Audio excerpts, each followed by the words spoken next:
We even have here, we have two saints being canonized this weekend, Carlo Acutis and Pier Giorgio Frassati, who is I have a personal connection to.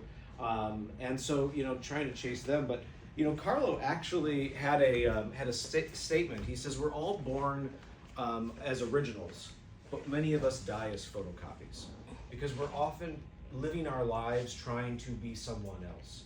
We're born original. God makes us original, but most of our lives we end up dying as photocopies of everyone we're trying to be in our life, never quite ourselves. I think that's a beautiful place to start with some of the church documents as to what they say. So I'm going to go through a few of these that, I think the wisdom of the church really kind of solidifies what you've just heard and what you've just been saying.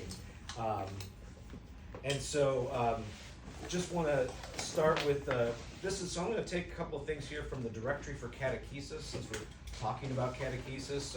You can tell we dog ear all kinds of stuff in here, but I'm going to give you a couple things here. I'll read it, and then maybe we can kind of just unpack it a little bit together.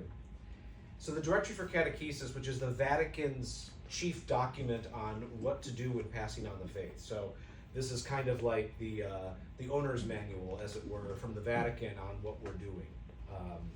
And it says, the catechist is a Christian who receives a particular calling from God that, when accepted in faith, empowers him or her for service in the transmission of the faith and the task of initiating others into Christian life. The immediate reasons why a catechist is called to serve vary greatly. Now, all of you have different reasons why you're in this room. But they are all means which God, through the church, uses to call people to his service. So through this calling, and this is the part that maybe kind of gives me a lump in the throat, maybe it would do you. Through this calling, the catechist is then made a participant in Jesus' mission in introducing disciples to his filial relationship with the Father. So in a way, our job as catechists is to kind of continue Jesus' work. Jesus said, look, 3 years, I'm out of here, okay? Now it's on you. And so that's kind of what this is saying. But the true protagonist of all authentic catechesis is, however, the Holy Spirit. So it's not really even us to worry about. We may think we're not worthy, we're imperfect, but because really the ultimate catechist in all of this is the Holy Spirit working through us, who by means of a profound union with Jesus Christ, which is nurtured by every catechist, gives efficacy to human efforts in catechetical activity. The Holy Spirit makes basically our imperfect way we're going to do it. When Doug was saying, like, well, I got people together and we tried it and we did it this way, and I was going to do it World Youth Day. I was going to gather them together this way. That human participation in catechesis, he was trying his best, but the Holy Spirit uses that to perfect it. And so even our imperfect, oh shoot, we did it the wrong way, the Holy Spirit still has something to say, and that's what this is saying.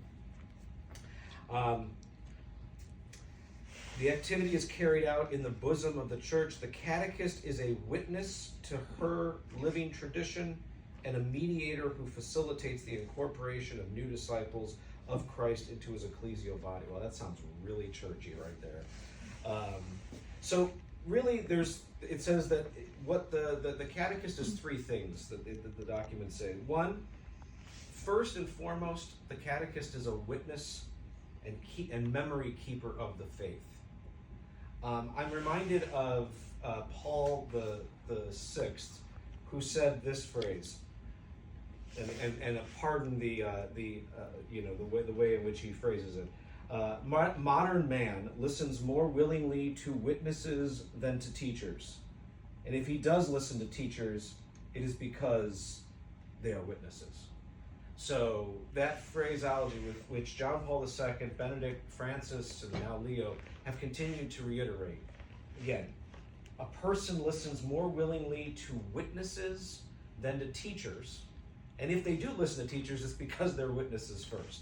So the first thing a catechist does by the documents is that they're a witness of their lives. Now, what does that mean, a witness to their lives?